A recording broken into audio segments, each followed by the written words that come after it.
Vou aproveitar que a Betânia está aqui, vamos iniciar com a questão da Betânia, que eu aproveitei para elaborar, né? Eu lembrei dos ensinamentos do Mandukya, do Karika, né? No final do Mandukya Karika, e eu selecionei alguns versos que irão abordar a questão da Betânia também. Então a gente vai devagarzinho nesse processo aqui, apesar da situação aqui. Ela me diz: eu sei o que sou. Portanto, eu tenho o autoconhecimento. Porém, meu sentimento de que não sou completamente pura, muitas vezes me faz não assumir a minha real natureza. Porém, tem sempre um porém, né? Porém, meu sentimento de não ser pura, em outras palavras, de ter impurezas mentais, emocionais, né? O que são impurezas mentais, emocionais? São tendências, né? Tendências que, predisposições que são elementos de vasanas fundadas na ignorância, aham, corpo asmi, corpo, mente asmi. Então, a todas aquelas vasanas, elas permanecem ainda, né? O Ramana Maharaj costumava chamar, referir aquilo a resquícios de ignorância, de auto-ignorância. Então, aquelas vasanas, elas nos permitem, né? Elas é que alimentam, né? Elas que nutrem a tendência nossa de responder aos eventos da vida de uma determinada maneira, de um modo habitual, né?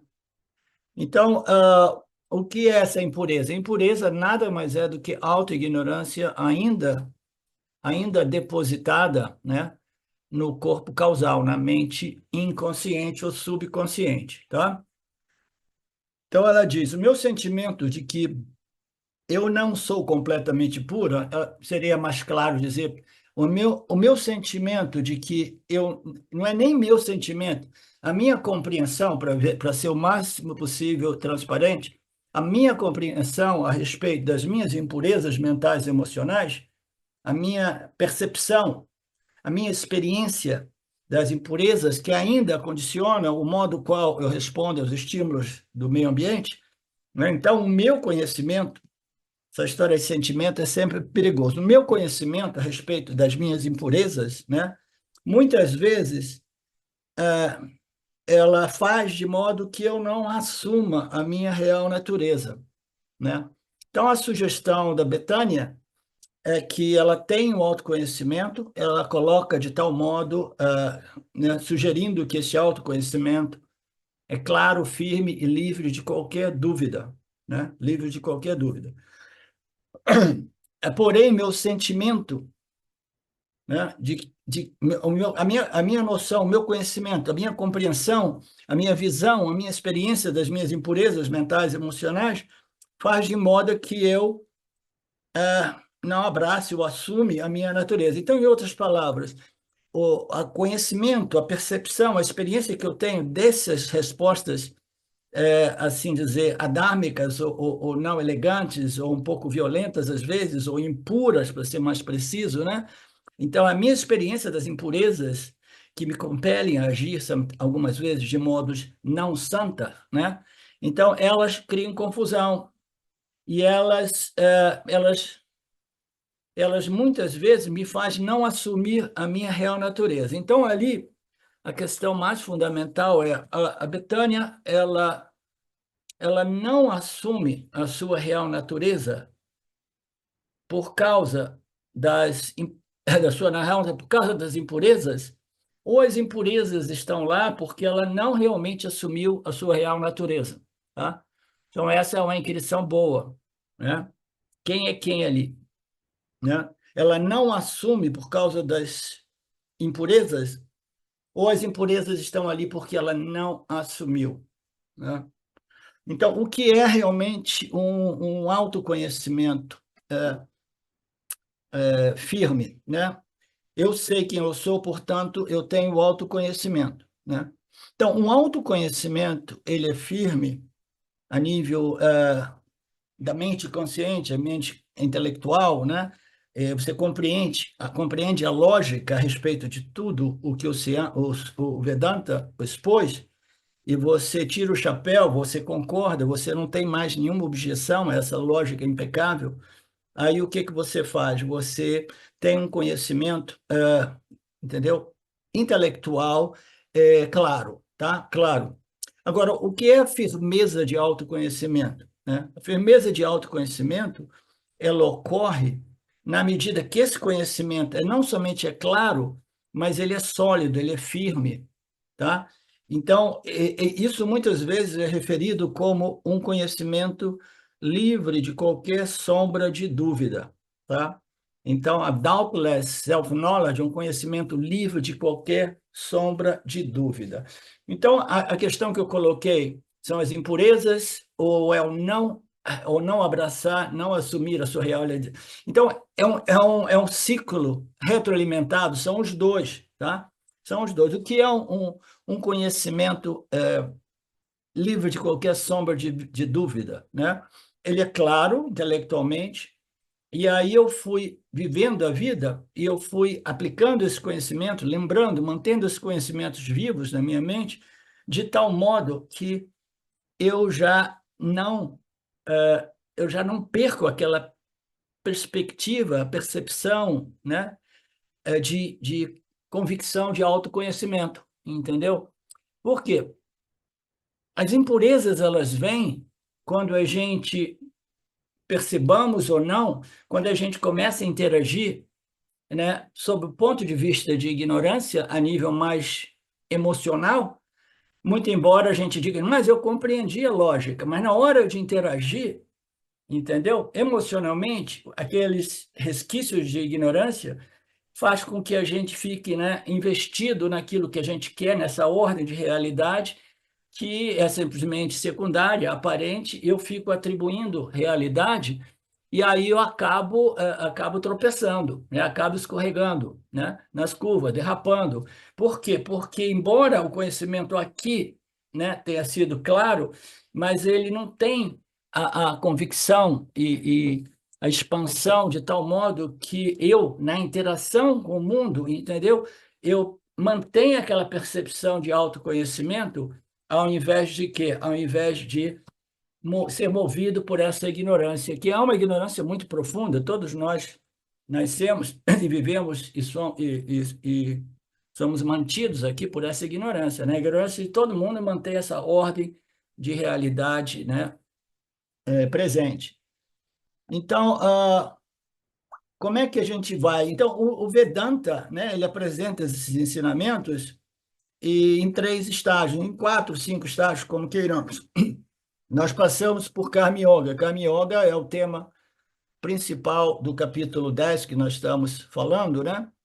No qual a natureza saguna de Brahman tem sido exaltada e a devoção, que é a apreciação por este saguna Brahman, é exaltada, a glória de Ishvara, a glória de Saguna Brahman, etc, etc. Então, este Karma Yoga, né, é o processo inicial, é o início deste processo de purificação de ignorância. O que é ignorância, fundamentalmente? Ignorância é você querer o que quer, porque quer, quando quer. Então, esse querer ser movido pelos nossos desejos pessoais, ele vai causar o quê? Ele vai causar irritação, frustração, depressão, raiva e violência, competição, inveja, ciúme, apego, dependência, desejos, medos. Vai criar a problemática do samsara. Por quê? Porque eu ainda estou sendo movido a um certo nível, né? A um nível mais emocional e menos intelectual. Intelectualmente eu compreendi, mas por que que o Swami Paramarthananda frequentemente coloca que o autoconhecimento ele precisa ser internalizado de modo que possamos desfrutar, ou curtir, ou colher os frutos desse autoconhecimento? Ele diz que os frutos desse autoconhecimento é uma força ou um equilíbrio mental emocional, né? Porque a gente experimenta o mundo ao nosso redor, o nosso meio ambiente, através da mente. E a mente, cada contato, ela contata um objeto, uma situação, uma circunstância, ela produz um sentimento, uma emoção a respeito daquela coisa. E é sempre oscilando entre gostei, gostei, gostei menos, não gostei, ou odiei. Então a gente fica oscilando entre gostei e não gostei, entendeu? E quando a gente gosta, a gente experimenta uma certa satisfação, um pseudo-segurança, né? Uma pseudo-segurança, mas quando a gente não gosta, imediatamente a gente vai perdendo discriminação. Por quê? Porque a gente está vivendo sob a ilusão de que nós podemos controlar o campo das interações, o campo dármico, né? Sem compreender realmente todos os fatores, todas as leis de Shwara, como hoje, olha lá, meu computador está mais de meia hora reiniciando. Então, o primeiro fato, o primeiro estágio é o Karma Yoga, compreender essa relação entre ações e seus resultados e o fato de que a gente não tem controle sobre o nosso destino, a gente não tem controle sobre o nosso parábdha. A gente tem uma responsabilidade, né, uma certa responsabilidade através das nossas ações para contribuir para um mundo melhor. Essa é uma expressão muito utilizada e até mesmo explorada, né? De modo até perverso contra a humanidade, né? Então, vamos criar um mundo melhor, sim, mas atenção com as propostas que existem por aí. Então, quando a gente quer criar um mundo melhor, a primeira coisa você tem que ser uma pessoa religiosa espiritual, tá? Sem a religiosidade espiritual, a pessoa não vai criar uma sociedade nova, uma civilização nova, fundada, né, no Dharma, né? Então, nós iniciamos esse processo deste modo através das escrituras do Karma Dharma, né? E o Vedanta oferece o conceito do Upasana, né? Para focar a mente, né? Para expandir a mente, para purificar a mente, né? No silêncio do seu quarto, você vai trazendo a mente para um ponto, né? Um one-pointedness, um ponto. A mente tem que ser focada, tem que ser educada. Agora não, agora para de ser rajásica, para de devagar por aí, né? De sair por aí afora. Então, este exercício, por que que ele é tão importante, esse exercício? No mundo da yoga, puramente yoga, ele é importante porque as pessoas querem trazer a mente para um foco, e o foco que eles querem realmente é um silêncio gostoso, tá? Porque os pensamentos produzem sensações, emoções. A maioria, 99,9% dos pensamentos deste mundo coletivo são pensamentos desconfortáveis, são pensamentos fundados na ignorância da real natureza do eu, do ser, do universo, né? Então, esses pensamentos, eles são perturbadores emocionalmente, então a pessoa vai focando a mente nos intervalos, no silêncio, e ela obtém o silêncio. O Vedanta diz, não, você não quer, o seu objetivo não é o silêncio, porque o silêncio é gostoso, mas ele não irá abordar o problema fundamental, que são os pensamentos perturbantes da mente, que são fundados na ignorância da real natureza da realidade, tá? Então, nós passamos pelo Passana como objetivo o quê? One pointedness, one point, foco, foco, foco. Para quê? Porque quando a gente entra no Shravana, Manana e Nididhyasa, a gente tem que manter a mente focada. Senão a gente vai ouvir os ensinamentos e os treinamentos vão ser fragmentados, porque entre uma atenção e a outra existem perturbações e distrações, né? Aí no final você tem que assistir os vídeos uma vez, duas vezes, três vezes, quatro vezes, porque agora eu peguei esses pedaços e perdi aqueles. Ou, mas agora eu peguei uns pedaços novos. Quem que já não teve essa experiência? Ou agora eu ouvi coisas que eu não tinha ouvido antes, né? Porque a mente não tem foco. Então, o Passana vai trazer esse foco que vai acelerar o processo do Shravana. E depois, quando você for fazer a reflexão, é muito mais fácil contemplar nos ensinamentos aquilo que eu comumente refiro como o dever de casa, né? Então, quando você for fazer aquilo, a sua mente é muito mais focada, muito mais ali, não permitindo distrações como é que se diz?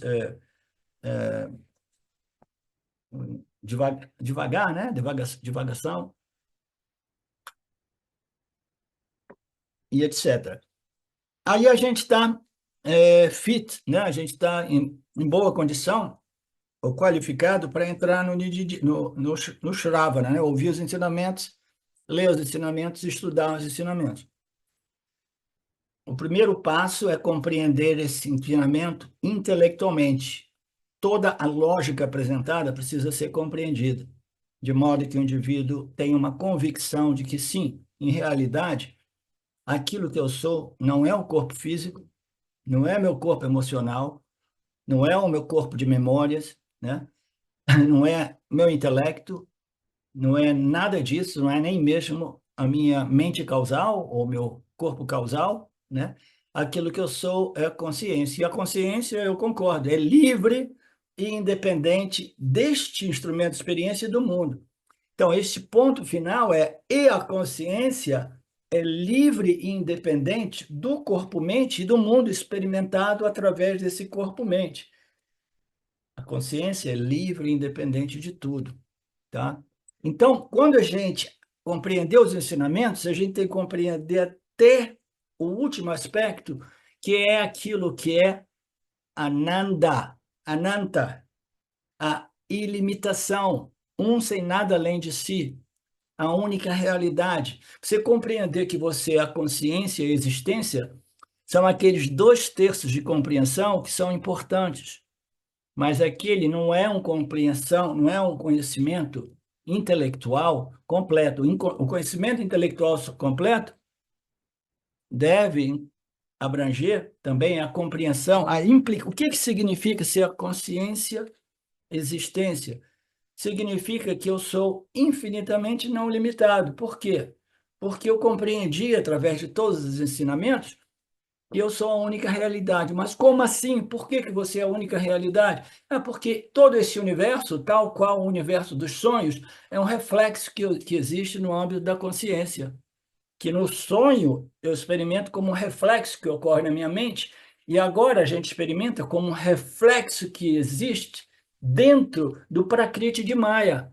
E nós experimentamos este reflexo, tá? Então, este reflexo, este universo, é uma sobreposição, um reflexo que existe dentro do âmbito da consciência, uma vez que o Prakriti de Maya seja a sobreposição mais primordial, mais sutil, mais elementar, a partir do qual as 3 energias, os 5 elementos sutis e todo o resto vai se configurando para produzir todo esse universo de nomes, cores e formas, tá? Então, compreender que eu sou consciência e existência precisa, né, incorporar ou encompassar a compreensão de que eu sou a única realidade, consciência é a única realidade. Portanto, eu sendo a única realidade, eu não tenho nenhum medo de que uma outra realidade, a partir das fronteiras da minha realidade, possa me invadir, me atacar e roubar o meu reino, roubar a minha glória, porque só existe eu. Onde existem 2 princípios, existe sempre insegurança. A dualidade existe dentro do âmbito da insegurança. A realidade existe dentro do âmbito daquilo que é a segurança absoluta, porque não existe um segundo fator, não existe um segundo elemento que seja real. A única realidade é a consciência. Então, a compreensão de que eu sou consciência e existência precisa crescer até que eu tenha uma convicção firme também de que eu sou a única realidade. Quando essa compreensão vai realmente ficando mais sólida, mais firme, mais presente, aí você vai experimentando o mundo, né? Sem perder aquela perspectiva de que eu sou a única realidade, eu sou a única realidade, e ao mesmo tempo sem negligenciar esta realidade aparente e agir fazendo o seu melhor. É como se você tivesse 2 visões, né? Então, quando a gente experimenta, por exemplo, o, o anel de ouro, tá? O anel de ouro, gold ring, a gente está experimentando o quê? O anel ou o ouro? É, Mariné? A experiência aqui nessa realidade é o anel, acho eu. Não. Quando a gente tem a perspectiva do anel, a gente não perde a perspectiva do ouro, tá? Você experimenta ambos, tá? Você tem a perspectiva de ambos. Você tem a perspectiva do ouro e do anel, tá? Tá? Você sabe que que o ouro é a substância primária, né? É a real substância, a real natureza. E o anel é um namarupa, né? É um nome e uma forma do ouro, né? Então, qual é a realidade deste anel de ouro? É o ouro. Qual é a realidade aparente deste anel de ouro? É o anel. Você vive, né, compreendendo, experimentando ambas, sem fazer um esforço de exclusão de uma para o outro, entendeu? Ah, não, eu tenho que remover o ouro para experimentar o anel. Não, se você remover o ouro, não tem anel, né? Ah, não, então eu vou remover vou remover o anel. Se você remover o anel, então você não tem nenhum ornamento. E por que não se divertir com os ornamentos? A vida é uma configuração infinita de namarupas para a gente poder se divertir, né? Alguns namarupas a gente gosta, os outros a gente gosta menos, né? Então, esta compreensão, ela precisa de crescer até que ela seja, sem nenhuma sombra de dúvida, totalmente integrada à compreensão da natureza que eu sou como consciência, existência de natureza infinitamente ilimitada, a única realidade, tá? Então, uma vez nós tenhamos esta compreensão, aí a gente pode dizer que eu tenho o autoconhecimento em sua integridade, tá? E agora a questão é mais como mantê-lo sempre firme, presente e disponível para mim, principalmente nos momentos mais difíceis. Como fazer isso se tornar um conhecimento não somente intelectualmente livre de dúvida, o conhecimento completo, não Satit, mas Satit Ananda. Eu sou a única realidade, consciência. Como fazer isso se tornar sólido, firme, presente, disponível a todo momento? Como? Aí nós entramos nos ensinamentos dos Upanishads, que é Shravana, Manana e Nididhyasana, né? Então, através desse Shravana, Manana e Nididhyasana, a gente vai digerindo esses ensinamentos, tá? Ele inicia com Shravana, e como eu tenho dito, o Shravana precisa, né, dar espaço, abrir espaço para aquilo que a Mariné me disse. Ela escreveu para mim dizendo: eu não tenho nenhuma pergunta ou questão, mas eu gostaria de compartilhar que o momento que eu mais as fichas vão caindo para mim, a compreensão aumenta e melhora é durante o Mana, né? Quando eu reviso as aulas, entendeu? E revejo as minhas anotações, ou como seja. Então, estudando, fazendo o dever de casa, eu vou vendo que, né? Que não, às vezes, durante a aula, as informações são tão sutis e profundas, a gente não consegue realmente integrar bem tudo, né? Então, a gente faz o Shravana, a gente faz o Manana, tá? Então, o Vedanta diz que o conhecimento é obtido no Shravana, tá? Ele é obtido no Shravana, mas o conhecimento livre de dúvida é obtido somente através do Shravana mais Manana. Que Manana é ali, o dever de casa, é para esclarecer todas as dúvidas, é para remover ou neutralizar todas as dúvidas, né? Através do meu esforço pessoal, às vezes através, né, da ajuda do professor, eu quero resolver todas as dúvidas. Eu resolvo através do Manana. Então, Shravana, você recebe os ensinamentos, aí você coloca o Manana, que é o dever de casa, né? Aí Shravana mais Manana vai criar o quê? Um conhecimento livre de dúvida, um autoconhecimento livre de qualquer sombra de dúvida, porque agora eu compreendi tudo, tá? Agora eu não tenho menor dúvida a respeito da minha real natureza como Sat mais Chit mais Ananda, tá? Agora eu compreendi tudo. Esse conhecimento é livre de dúvida, mas eu precisei passar por o quê? Karma Yoga, Dharma Yoga, Vipassana Yoga, Shravana e Manana. Aí eu tenho, né? E eu não estou com pressa. Eu não estou com pressa porque eu quero um autoconhecimento que realmente seja libertador, né? E para ser libertador, ele tem que ser um conhecimento realmente adequado, né? Perfeito, imagina, né? Não pode ser que nem eu passei por aquela escola de engenharia, né? Ninguém sabe como eu consegui aquele diploma, porque não era a minha história, eu estava lá por engano, né? Eu estava perdido no mundo. Então, eu jamais poderia ser um bom engenheiro, porque não era a minha história e eu não estava preparado para aquele nível de estudo. Mas aqui não, aqui é uma questão de de vida ou morte, porque ou você se liberta do samsara, ou o crocodilo do samsara vai te devorar mais uma vez e produzir um outro nascimento. Então, agora a gente sabe que esse processo tem que ser feito devidamente, gradualmente, né? E que ele não termina no Shravana, ele precisa do Manana para que ele seja um conhecimento firme e livre de qualquer sombra de dúvida. Aí depois, como se não bastasse, o Vedanta diz que para que esse conhecimento realmente frutifique, né? Você precisa de entrar no Nididhyasana, tá? E existem várias interpretações do que seja o Nididhyasana, tá? O Nididhyasana é nada mais, nada menos do que você verificar o modo que você está vivendo, verificar, experimentar as suas impurezas que são contraditórias ao seu conhecimento intelectual, tá? Independentemente dele ser absolutamente firme ou menos firme. Então você vai vendo a sua impureza e você não se sente mal por causa das impurezas. Você tem que saber que é a coisa mais natural possível, tá? Alguns de vocês devem lembrar da quando eu compartilhava mais no passado, né? Que quando o autorreconhecimento aconteceu, né? Eu não tinha nenhum acesso ao Vedanta, só tinha acesso aos ensinamentos do Ramana e de Nisargadatta, entre alguns outros, né? E quando eu sabia que eu era consciência, sabia que tudo era consciência, mas ainda assim, essas vasanas fundadas na ignorância, e uma delas era um movimento de tentar compensar um sentimento de inferioridade, inadequação que me acompanhou durante a minha infância e adolescência, né?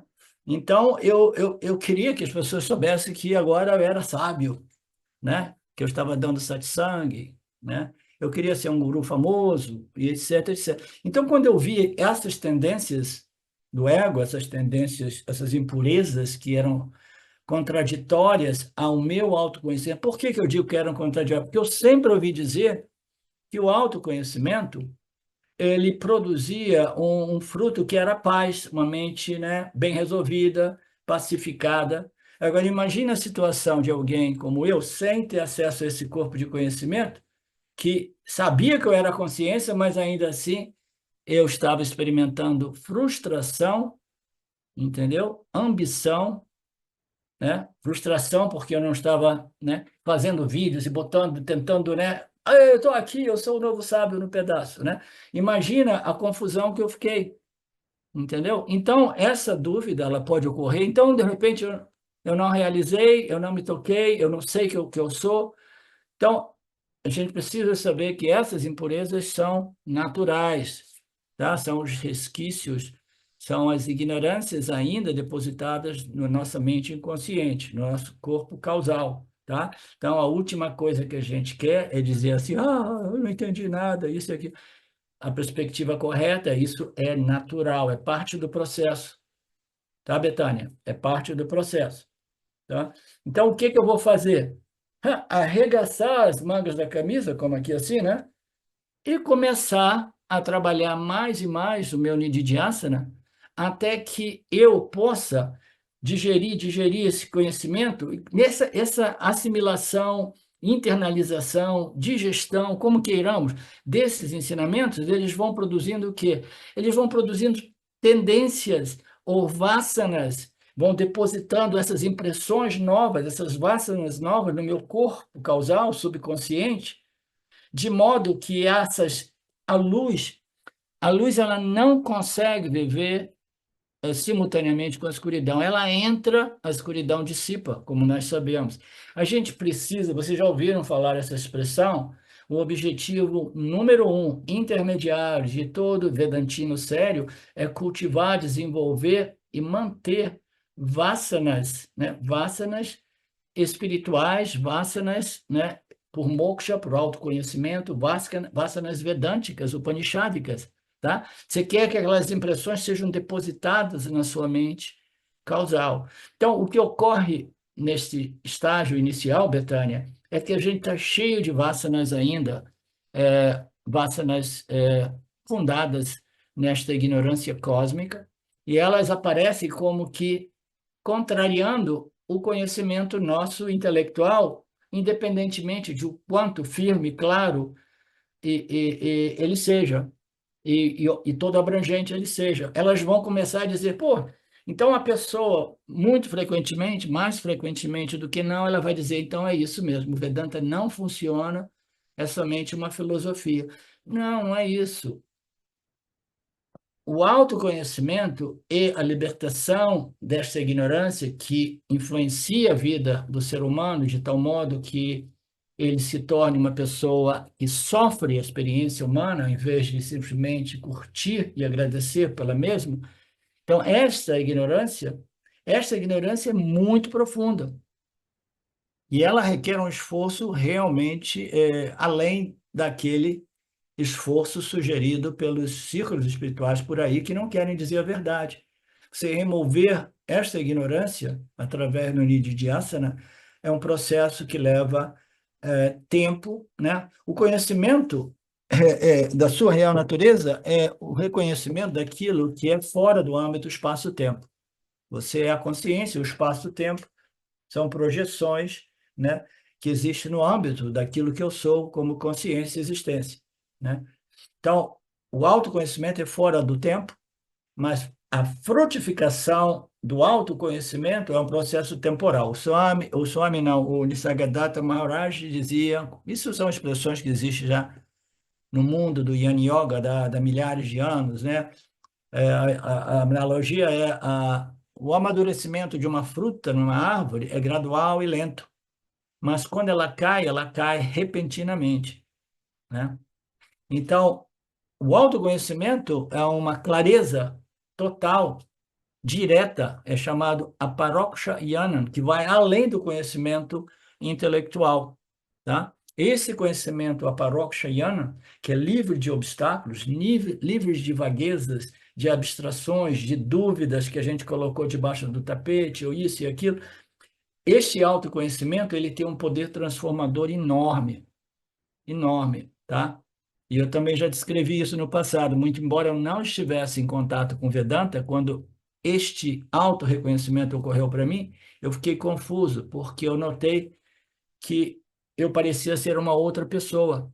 Eu estava respondendo aos estímulos da vida de um modo totalmente diferente. Este é o poder do auto-reconhecimento, tá? Mas ainda assim, um monte de impureza, né? As impurezas mais profundas, como o meu sentimento de inadequação, né, da minha infância, adolescência, ainda estavam ali, tentando me dizer, agora você tem que ficar famoso para provar para o mundo que você não é uma porcaria, né?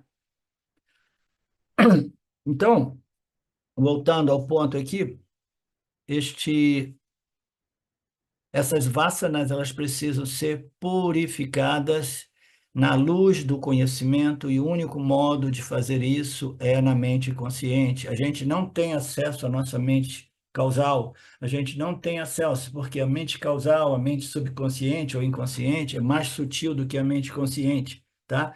Todo o universo vem do mais sutil que é a consciência.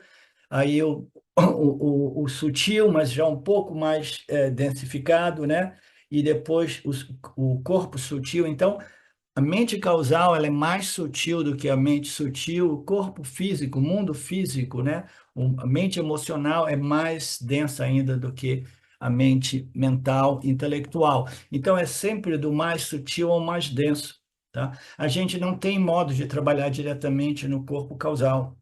Se tivesse modo, o Vedanta teria revelado o modo de chegar lá e rapidamente purificar todo o corpo causal. Mas o corpo causal, a gente não tendo acesso, a gente pode inferir o material contido no corpo causal somente na medida que ele aparece na mente consciente como o quê? Como as minhas impurezas, ou as minhas tendências, ou as minhas purezas, na medida que nós nos purificamos, né? Então, a gente só tem a possibilidade de trabalhar essa ignorância depositada no corpo causal na mente sutil, na mente consciente do jiva, ancorado com o corpo físico, entendeu? No estado de vigília, é ali que a gente tem modo de abordar aquelas vassanas, não diretamente, mas indiretamente, como cultivando, desenvolvendo, né, vassanas de luz que irão ser depositadas no corpo causal e irão dissipar vassanas de ignorância, vassanas de escuridão. Vocês compreendem o mecanismo? É muito simples, tá? Mas leva tempo. Então, a preparação para que a ficha caia leva tempo. E depois que a ficha cai, que você realmente tem uma paroxyana, ele é firme, ele é claro, ele já tem um elemento de transformação, como a Betânia já deve ter experimentado também no âmbito da vida dela. Aí depois deste auto-reconhecimento, né, aí você tem que também dar tempo ao tempo para que você possa colher os frutos desse autoconhecimento. E o fruto principal desse autoconhecimento é uma paz que vai além da compreensão humana, tá? É uma paz que não depende das circunstâncias do mundo ao seu redor, é uma paz que é produto somente da compreensão da sua real natureza, que é a única fonte de paz, de segurança, de satisfação e de alegria, tá? Então, não existe atalhos, né? Não existe atalhos, a gente precisa fazer esse nididhyasana. Então, existem diversas propostas de definições do Nididhyasana, né? Do ponto de vista mais prático, através de uma integridade, uma honestidade enorme, a gente vê as impurezas virem à superfície. A gente não pode dizer, não devia ser assim, bababá, o Vedanta não funciona. Não, é natural. Deixa elas vir à tona, não tenta negá-las, não tenta jogá-las debaixo do tapete, expõe as suas impurezas do mesmo modo que a Betânia está fazendo, muito corajosamente, muito embora nós sejamos um grupo pequeno, mas isso fica lá no web, né? Então, você tem que estar já além um pouco daquele eguinho, que é a privacidade espiritual, ninguém deve saber de mim. Isso aí já é uma demonstração de uma pessoa que já não se preocupa com a imagem, entendeu? Já não se preocupa. Aquelas que estão muito presas na imagem, que não querem se expor nem mesmo num grupinho pequeno, que depois acaba no web, é uma indicação que a autoimagem ainda está, o indivíduo está investido na autoimagem. Então a gente deixa essas coisas chegar, a gente expõe para nós mesmos, expõe para o guru, expõe para o nosso grupo íntimo, né? Joga no universo tudo isso como exemplo para os outros sem nenhuma autocondenação, né? E aí a gente olha para aquilo e diz assim, putz, você ainda está aí, essas tendências, né, reacionárias, ou violentas, ou adármicas, entendeu? Elas vêm à superfície e falam, tudo bem, então, olha, legal que você veio à tona, porque eu estou querendo limpar o porão da minha mente, entendeu? Eu estou fazendo uma faxina no porão da minha mente, e agora que eu sei que vocês ainda estão habitando lá, então eu vou fazer mais ainda o meu Nididhyasana, porque eu vou desenvolver mais e mais luz para dissipar vocês do porão da minha mente, né? Então, o Nididhyasana é motivado por esse desejo de purificação. Por que a purificação? Sem a purificação, mesmo que a gente não sinta muito conflito a respeito disso, né? A purificação é o que nos permite, né, desfrutar deste paz, desta segurança, né, deste ananda, né, deste shanti, né, que é derivado, que é uma função, que é um fruto, né, um subproduto desta total convicção de autoconhecimento que já neutralizou, né, os resquícios, né, de ignorância de tal modo que, né, as coisas estão bem quando elas estão bem e elas estão bem quando elas não vão bem também, tá? Por quê? Porque eu tenho confiança tanto em Saguna Ishwara como também confiança no meu autoconhecimento, que é o conhecimento de que só existe realmente Nirguna Brahman, e eu sou este Nirguna Brahman, porque tudo é este Nirguna Brahman. Brahman Satchitananda Brahman, né? Eu vou passar aqui rapidamente a seleção de alguns versos do Mandukya que abordam um pouco isso. Ok, então no verso 92, no finalzinho do Mandukya Karika, né, do quarto capítulo, Gaudapada ainda afirma a natureza do Atma, né? Ele fala, por natureza, todos os jivas são o Atma autoevidente, é a consciência que brilha, como Aham, como eu sou.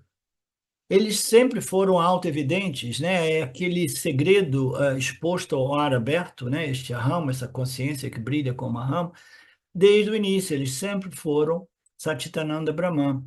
Aquele que desfruta de felicidade, segurança e contentamento através deste conhecimento é aquele que está pronto para abraçar a sua natureza imortal. Então, os frutos, o desfrute disso é uma indicação de que nós estamos totalmente identificados com a nossa real natureza Satchitananda, que é além da temporalidade, além da imortalidade. Então, primeira coisa, ele diz, todos os jivas são isso, não é? Mas a menos que você desfrute isso, entendeu? Você não vai ser capaz de realmente abraçar a sua natureza imortal, a menos que você desfrute. Aquele que desfruta, né, desta ananda, desta paz, desse contentamento, que só é possível através do conhecimento, ele realmente abraçou a sua natureza imortal, né? E porque aí ele dá uma dica aqui dizendo que as pessoas elas querem muitas coisas na vida, as vassanas estão lá, vassanas por uma infinidade de objetos de desejos, né? E objetos de desejo causam ansiedade. Por quê? Porque é difícil obter tudo aquilo que você quer. Agora ele diz também nessa passagem que quando você chega nesse estágio final do Vedanta, é natural que você tenha uma certa ansiedade pelo o autoconhecimento firme, sólido, sempre presente, o autoconhecimento, né, transformador, né, que purifica, etc, etc. Quando você chega à espiritualidade, você pode transferir a ansiedade que você tinha pelos objetos de desejo para essa ansiedade pela purificação e o desfrute total. Eu quero ser, entendeu, um Yanni, mas eu quero ser um Yanni que seja uma luz para este planeta, né? É melhor não pensar nesses termos, entendeu? Faça o seu trabalho e deixe o resto por conta do sistema Ishwara, né? Então, essa ansiedade, ela é perigosa, né? Então, quando você chega nessa espiritualidade, você tem que ficar esperto a respeito disso, tá? O Guru diz sempre que moksha é absolutamente necessário, o autoconhecimento é absolutamente necessário para que você possa desfrutar deste shanti, desta paz, desta tranquilidade, desta ausência de ansiedade. Mas isso não significa que você tenha ansiedade por moksha, tá? Não significa que você tenha ansiedade pelo autoconhecimento firme, completo e transformador, tá? Porque a ansiedade ela irá perturbar e irá constituir um obstáculo a mais, né? Ninguém precisa ter ansiedade por isso, por dois motivos. Um, porque você já é isso. E segundo, porque Ishvara, a totalidade de todos os fatores, irá determinar quando esse conhecimento é absolutamente firme e quando esse conhecimento te transformou né, devidamente ou extensivamente, etc, etc. E mais uma vez eu costumo dizer que o autoconhecimento ele marca o início de um processo espiritual, processo esse de espiritual, que é um processo no qual o indivíduo ele começa a viver mais do ponto de vista da sua natureza divina, como consciência e existência, e menos do ponto de vista da sua natureza animal, que são as vassanas mais impuras que nós temos, elas são fundadas na nossa mente mais animal. Parece que nós somos uma evolução deste reino animal dentro desta ordem aparente, né? Deste desenho aparente, e é natural que nós tenhamos ainda essas tendências, né? Compulsivas, né? Compulsivas por sobrevivência e, né? Etc, etc, né? Ninguém precisa ter ansiedade, porque Ishvara é que governa essa tempística a respeito deste processo, mas você sabe que você tem um papel de contribuição neste processo, né? Que é o seu esforço, o seu nididhyasana, o seu desejo, mas um desejo não vinculativo, não ansioso, de obter um desfrute maior Porque, não somente porque você quer ser feliz, mas porque você quer ser uma luz neste mundo tão escuro nos dias de hoje, tá?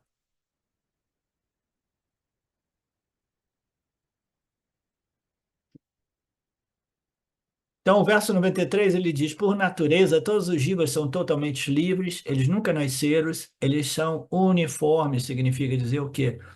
Que eles não têm nenhumas inclusões, porque se tem inclusões, se tem qualidades, elas vão se interagindo, vão se modificando, aí você acaba sendo um Jiva. Como assim? Eu tenho uma configuração não uniforme que às vezes me faz parecer um santo, às vezes me faz parecer um diabinho, né?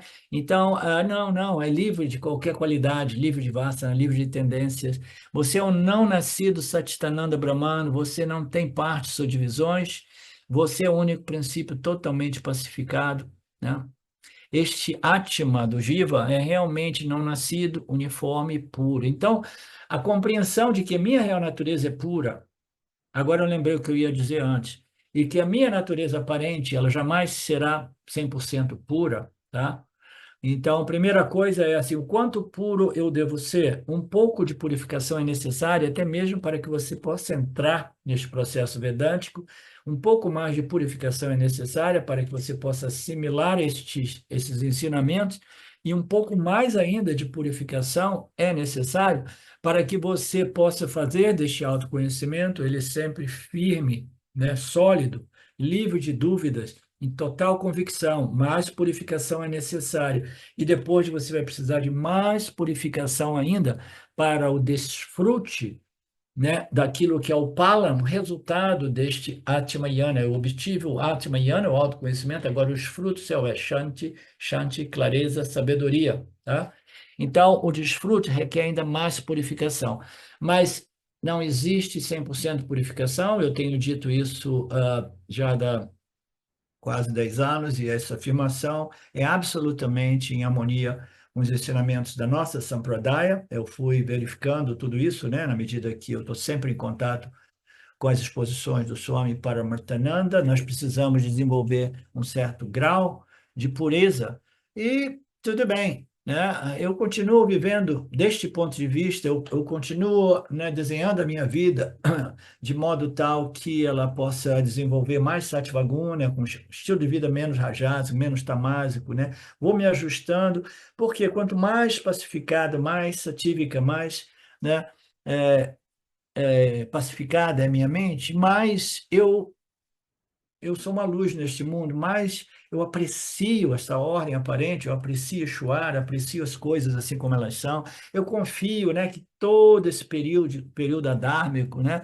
que está acontecendo nesse Kali Yuga é desenhado por esta inteligência suprema. A gente tem que aceitar aquilo que não pode ser modificado. Talvez seja o momento de colocar o fim a esta civilização, mas a minha mente está pacificada, eu tenho conhecimento completo, eu tenho conhecimento de Saguna Brahman, Nirguna Brahman. Esse conhecimento é firme, eu sei que Nirguna Brahman é a única realidade, e eu continuo vivendo da perspectiva deste autoconhecimento, porque eu quero simplesmente viver como uma luz neste mundo de tanta escuridão, sendo generoso, sendo gentil, sendo respeitoso, amável, não competindo com as pessoas, entendeu? Sendo realmente uma pessoa, né, um símbolo de amor, símbolo de empatia. Não simplesmente porque eu quero ser um santo, não, porque eu simplesmente quero ser livre. Essa liberdade é a liberdade da ignorância. A ignorância faz de modo que nós estejamos sempre reagindo do ponto de vista da nossa natureza animal, né? Então, a mente animal, a mente humana jamais será 100% pura, ela é sujeita a flutuações, mas eu sou a consciência pura. A importância de saber que eu sou a consciência pura é que você, sabendo que você é a consciência pura e você se identificando, abraçando, né, reivindicando, eu sou essa consciência pura, este reivindicar, né, e abraçar a sua natureza pura, ele vai, de qualquer modo, né, às vezes eu não tenho palavras para explicar isso, ele vai emanando uma fragrância na sua natureza aparente, entendeu?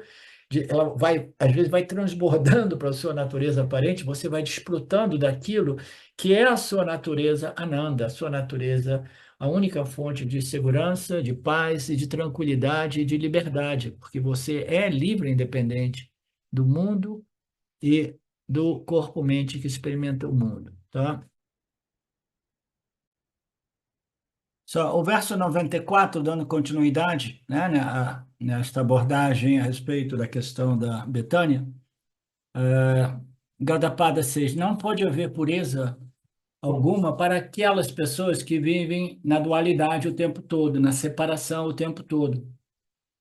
Aí ele faz referência às filosofias dualistas, ele diz, as filosofias dualistas estão inclinadas à ideia de dualidade, de separação. Portanto, eles são considerados pessoas sem sorte, né? Não sortudas, infelizes, né? Unfortunate people, né? Então, portanto, eles são considerados pessoas é, não fortunadas, né? Então, não pode haver pureza para aquelas pessoas que vivem na separação o tempo todo. O que que isso significa dizer? A gente vive na dualidade sujeito-objeto, né? Experienciador, experienciado, né? Esta é a dualidade na qual nós interagimos, né? Mas se você vive nesta ordem de realidade, sem o autoconhecimento firme, claro, sem livre de dúvida, né?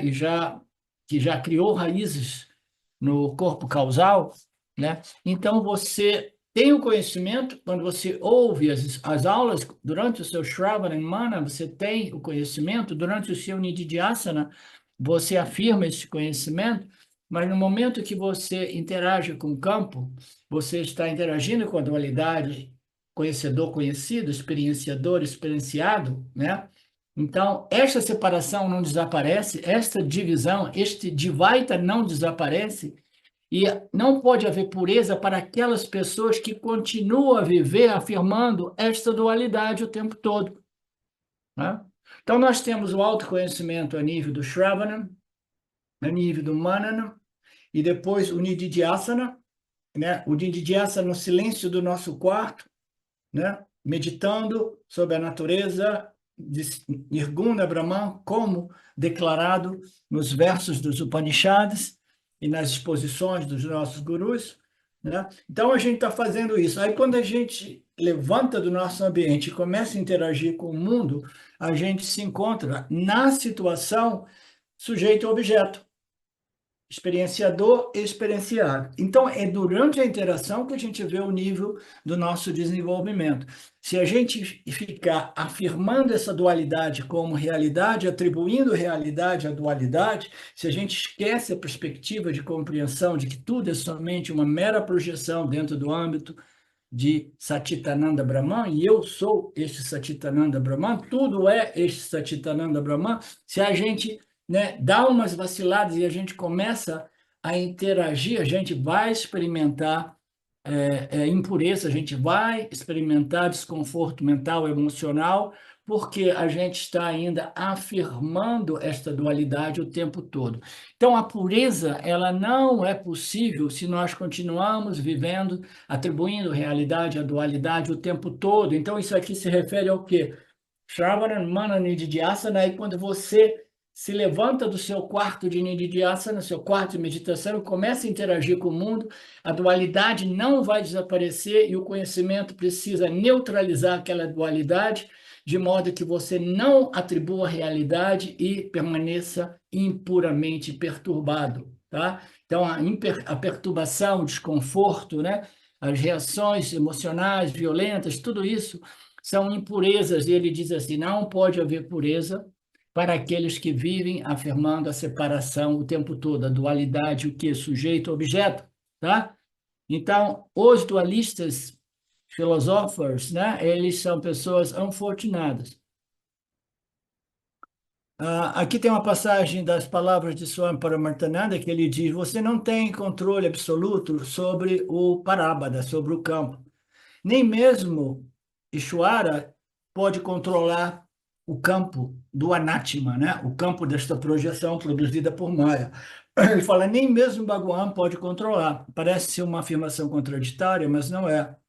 Porque o anátema, esse campo, essa projeção, né, produzida por Ishvara, assim, mas em associação com Maya, em associação com todos os jivas, e os desejos e os medos de todos os jivas, este anátema, este mundo anátema, esta projeção anátema, não pode ser controlada nem pelo jiva e até mesmo por Ishvara, porque é controlada pelas leis do karma. Ishvara, né? Ele é mais bem representado como a lei da causalidade, a lei do karma, e são essas leis que irão produzir o parábada da humanidade, né? Então, até mesmo Ishvara não tem controle absoluto, porque Ishvara, ele é co-criador com o quê? Com jivas. Vai depender da pureza dos desejos dos jivas. Se toda a humanidade desejasse autoconhecimento, amor, né? Fraternidade, né? Compaixão, né, com divisão. Se todo mundo fosse tão puro, a gente criaria uma experiência aparente, né, projetaria uma, junto com o Ishvara, tudo isso, de modo que nós poderíamos ter o céu aqui neste planetinha dos bárbaros, né? No momento que você tenta controlar o anátema, lembre que nem mesmo o Ishvara consegue controlar, existem leis que precisam ser observadas. Samsara é uma reclamação interminável daquilo que é o anátema. E essa reclamação ela pode fazer parte, até mesmo entrar, né, na reclamação a nível da espiritualidade. Ah, por que que eu ainda tenho impureza? Por que que o meu conhecimento não é firme? Por que que, né, eu não tenho moksha? Ou o que seja, o que seja. Então, qualquer coisa que a gente busque, o que quer que você busque, você reivindica consigo mesmo, tá? E você assume a responsabilidade sem reclamar. Você não consegue cancelar essa divisão, esse divide, essa dualidade, e você vai viver nela, mas jamais fique obcecado com o Advaita, com a divisão, né? Porque essa obsessão, essa fantasia de que você pode realmente obter tudo aquilo que você quer e evitar o que não quer, irá invariavelmente criar muita frustração e a doença do samsara. Perceber essa divisão, conhecedor, conhecido, né? Experienciador, experienciado, não significa doença do samsara, né? Mas atribuir realidade e se tornar, né, imaturamente, né, infantilmente, né, uma pessoa interessada em realmente controlar o campo das experiências, vai produzir muita dor, muita frustração e muitas impurezas mentais e emocionais, né? Você estará produzindo mais desejos e aversões que levarão a muitas preocupações, ansiedades, preocupações, que vai comprometer a sua clareza mental, relaxamento, a internalização dos ensinamentos e a pureza, que é fundamental para você colher os frutos do Atmayana. A pureza da mente significa uma calmaria da mente. Uma mente calma é uma mente pura. Uma mente constantemente perturbada é uma mente impura. Uma mente constantemente desejando haver, evitar ou manter é uma mente impura. É uma mente movida por vasanas fundadas em desejos, né? Quereres e não quereres, gostos e desgostos. Então, a perturbação que existe, as impurezas, é um sinal, é um sintoma de quê? De uma mente, né, sob constante, né, influência dos ragas e deveshas, né? Mesmo a obsessão, né, com moksha pode causar uma certa perturbação, até mesmo a obsessão com dharma pode criar uma perturbação. Então a gente pode entrar até mesmo no âmbito de um samsara religioso e um samsara espiritual para aqueles que se tornam de modo perturbados, obcecados com o conceito de pureza total ou moksha, né? Então, tudo isso serve para esclarecer um pouco mais a questão da pureza mental e o porquê a mente impura. A mente impura significa pensamentos, tendências, né, vasanas, samskaras, todas elas construídas em torno, a partir desta ignorância fundamental, que é o eu sou o corpo-mente e eu quero o que eu quero dentro do âmbito de Nietzsche. Eu compreendi que Nietzsche é uma ordem inferior, mas ainda assim eu quero o que eu quero, né? Então isso vai causar o quê? Impureza. Essa impureza vai se manifestar como perturbação, inquietação, ansiedade. Isso vai minar a confiança que você tem, não somente na convicção do seu autoconhecimento, como também a confiança que você tem nas escrituras, tá? Por outro lado, aqueles que, agora que é a parte mais importante, por outro lado, aqueles que estão firmemente estabelecidos na sua natureza uniforme, não nascido como Satchitananda Brahman, são pessoas de grande sabedoria neste mundo. As pessoas comuns, os samsários, jamais compreendem isso, né? Aqueles que estão firmemente estabelecidos na sua natureza não nascida, uniforme, né? Livre de modificação, livre de ação, livre de desejos, livre da temporalidade imposta por Maya, esses jivas são jivas de sabedoria, de grande sabedoria no mundo. São raros, sim. O homem comum, porém, não entende isso. Gaudapada diz que uma pessoa que chegou a este conhecimento é uma pessoa rara, é uma pessoa admirável e deve ser parabenizada. Parabenizada não é uma palavra tão legal, deve ser apreciada e respeitada, entendeu?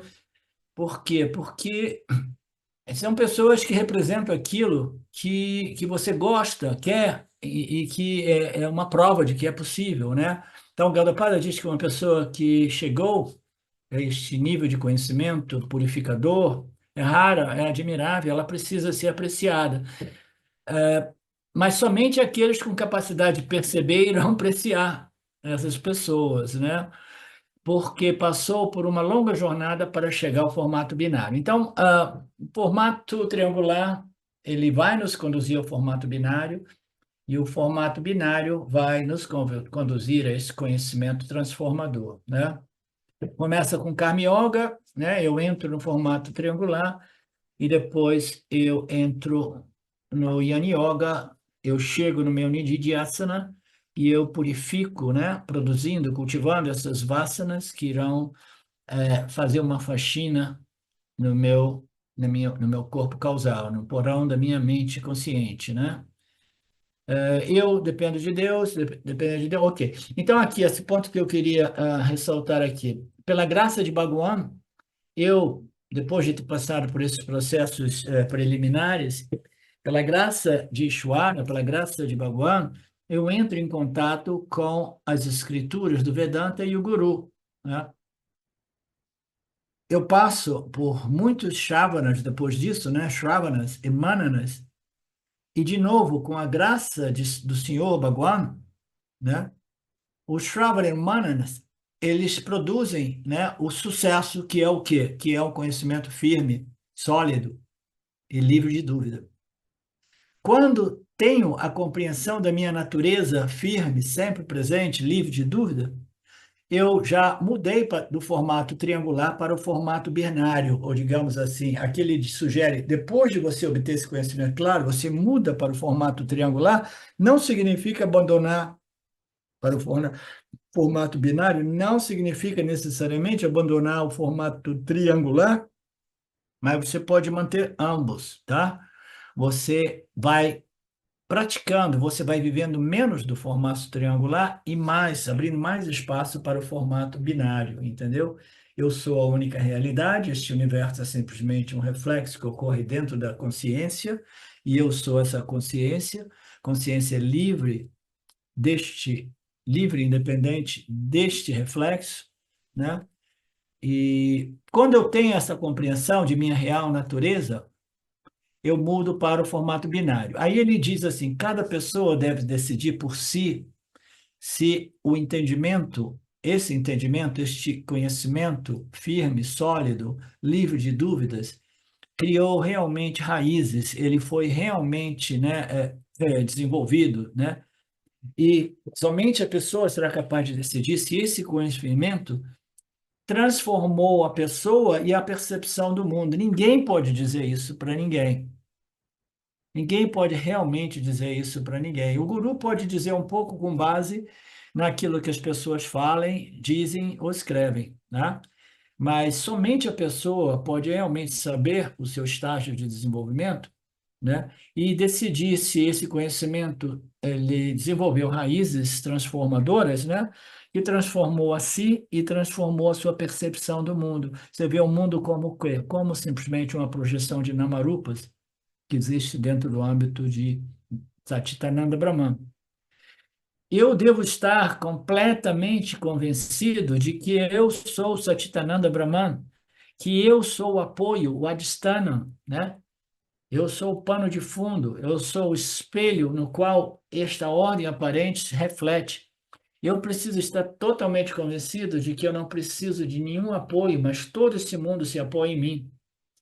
Eu preciso, e somente eu preciso decidir se eu estou pronto realmente, né, para viver somente, né, do ponto de vista do formato binário, eu sou a consciência, a existência, a única realidade, e assim eu abandono o formato triangular. Então, ele apresentou este inventário que nós precisamos fazer do ponto de vista do formato binário ou triangular, mas isso vale também do ponto de vista do quanto este conhecimento tenha sido devidamente internalizado ao ponto de transformar a mim e a percepção que eu tenho do mundo, tá? Compreendendo o processo, compreendendo que essa ignorância cósmica ela é profundamente arraigada, né? Então, ele fala aqui, numa outra passagem do Gita, entre milhares de pessoas, uma rara pessoa se esforça para obter moksha. Mesmo entre os buscadores que se esforçam, somente uma pessoa rara chega ao autoconhecimento e à libertação, que depende deste processo de purificação ou remoção das tendências ignorantes depositadas na mente subconsciente. A pessoa que passa por vários estágios intermediários permanece neste conhecimento com firmeza, sem querer dar um pulo, sem querer encontrar um atalho, tá? Ela vai gradualmente, né? Leve o tempo que for necessário, sem ansiedade, sem vacilar, sem escorregar, sem tripar, né? Sem se iludir, permanece neste conhecimento com firmeza, mas ela passou por todos os estágios, como assim, sistematicamente, né, constantemente, né, associada com as escrituras e o professor. E aí o que que acontece? Quando ela obtém esse conhecimento, o conhecimento é firme, livre de dúvida, e ele tem o poder de transformar, né, a personalidade do indivíduo, né? Aí essa pessoa vai viver espontaneamente, né, daquilo que é dito Sahaja Samadhi. Então, o que é o Sahaja Samadhi? É uma mente muito bem resolvida através deste yana, e esta mente que tem a capacidade de viver no mundo sem se perturbar é uma mente que ela fala, né, assim, tudo bem, mas isso é somente uma projeção, eu sou a única realidade, então eu não vou nem ficar excitado, atraído por alguma coisa, ou nem sequer ficar excitado, querendo evitar algumas coisas. Eu aceito aquilo como é, isso é simplesmente uma projeção aparente, né? Somente a pessoa que passou por esse processo, né, ava, né, exposição aos ensinamentos através de um guru, né, qualificado, consistentemente e sistematicamente, né? Ela passa por todos os estágios até que ela obtém esse conhecimento firme, sem dúvida,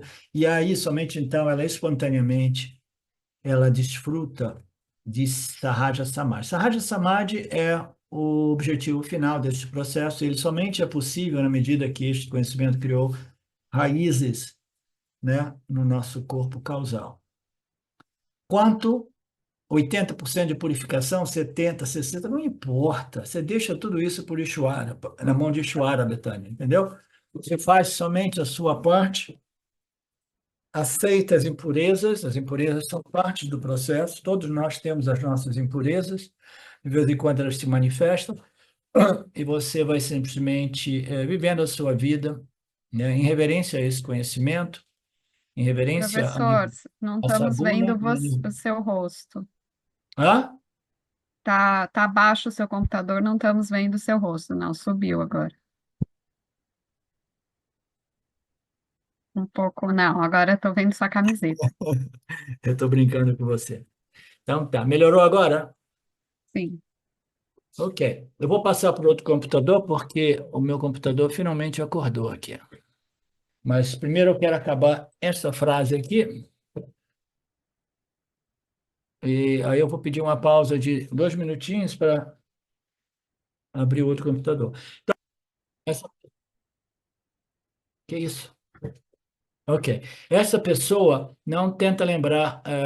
Quando ela entra, quando esse conhecimento é sólido, esta pessoa, este Yoni, não precisa de ficar o tempo todo lembrando os ensinamentos Vedanta. Essa palavra do Swami Paramarthananda, ok? Não minto. As pessoas nesses estados são as pessoas de real sabedoria. Elas sabem, e elas não sabem somente no nível consciente, mas profundamente, mais profundamente a nível subconsciente, tá? Então, ela não precisa de usar a mente consciente para lembrar os ensinamentos estão devidamente depositados na mente subconsciente, na mente causal, de tal modo que a gente possa responder aos estímulos da vida já a partir daquelas vássanas. Tem uma expressão no Vedanta que diz: você precisa e quer esse corpo de vássanas em harmonia com a real natureza da realidade trabalhando para você 24 horas, 7 dias na semana. Em outras palavras, trabalhando para você sempre, porque agora ela está sempre depositada e ela já não requer esforço, por isso é chamado de um estado Sahaja Samadhi, é um samadhi natural que não requer uma sadhana, entendeu? Ele é o fruto deste processo que envolveu muitas sadhanas, né? E um Anyani nunca poderá compreender esse estado mental de um Yani.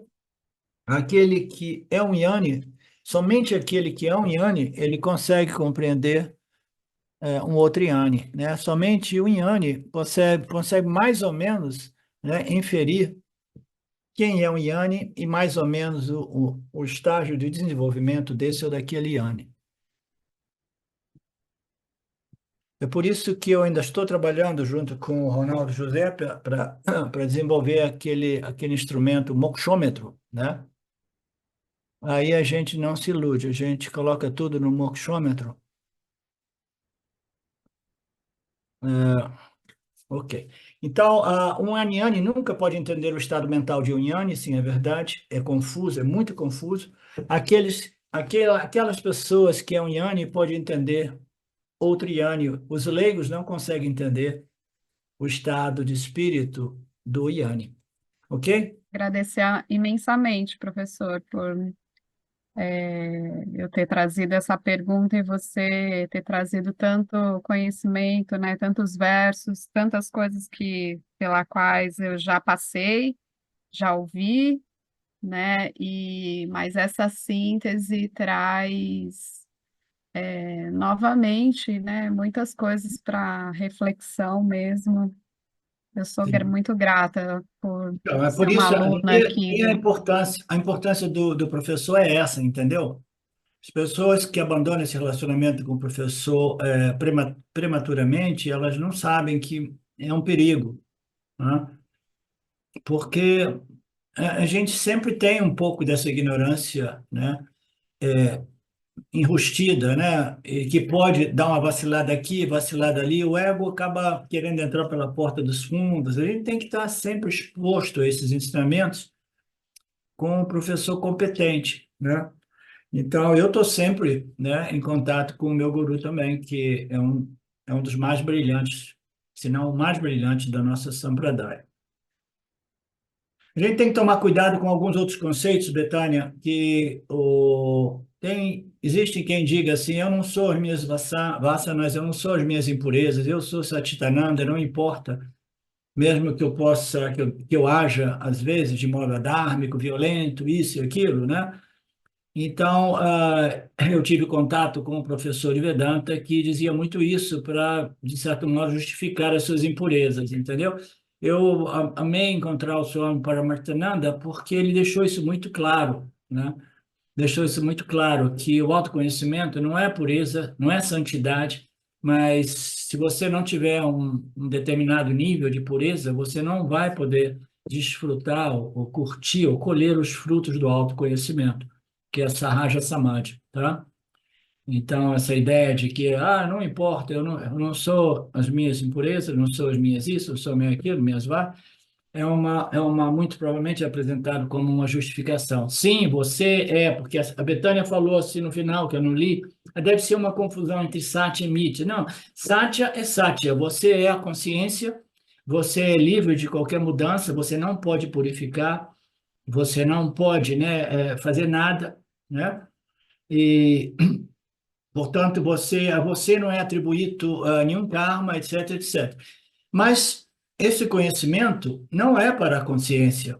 Esse conhecimento é para a consciência refletida, o Jiva Atma. É o Jiva Atma que é a entidade experienciadora que sofre devido à ignorância e ela quer se libertar deste sofrimento através do conhecimento. Então, dentro do âmbito desta entidade experienciadora, né, a gente precisa, sim, de um determinado nível de purificação para que a gente possa realmente colher os frutos desse autoconhecimento e servir como uma pequena luz no mundo de tanta escuridão. Olá, queria trazer aqui para vocês o quanto eu tenho me beneficiado dos ensinamentos do Vedanta. Esses ensinamentos do Vedanta, eles mudaram a minha vida, o meu estilo de vida, né? A partir de uma compreensão sobre Jagata, o mundo, sobre essa pura inteligência, Ishvara, sobre o Jiva, né? A mente, o funcionamento, sobre a aplicação do Karma Yoga diariamente na vida, o quanto isso beneficia a purificação da mente, né? Para poder daí acessar aquilo que é mais valioso. Aliás, eu diria sem valor estimável, inestimável, né? Uma riqueza profunda, que é a compreensão sobre os ensinamentos de Satya, a consciência, a existência ilimitada que sou. Bom, eu sou uma aluna de Vedanta, desse grupo, Vedanta Brasil, que iniciei a jornada, estou no começo da jornada, mas essa jornada seria impossível sem o apoio diário de um professor qualificado, o professor Arlindo Nagar, nosso professor, que dedica a sua vida, que dedica as batidas do seu coração exclusivamente para o ensino do Vedanta. Ele gosta de usar a frase, o coração que se doa recebe.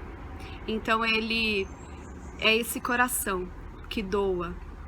E aí a minha pergunta e o meu convite é: e você? Tem se beneficiado também dos ensinamentos, da compreensão, da clareza desses ensinamentos que são trazidos para nós? Sim? Se sim, o coração que doa recebe. Então o convite é: se você se beneficia, você pode também fazer uma doação. Essa doação, ela é necessária, apropriada, para a manutenção, né, desse ensinamento vivo diariamente para nós. E é um convite para que a gente possa nutrir esse grupo com o dar e o receber. E se você se beneficia, tenho certeza, qualquer valor mensal é suficiente. É o valor que o seu coração sentir, mas é um valor apropriado.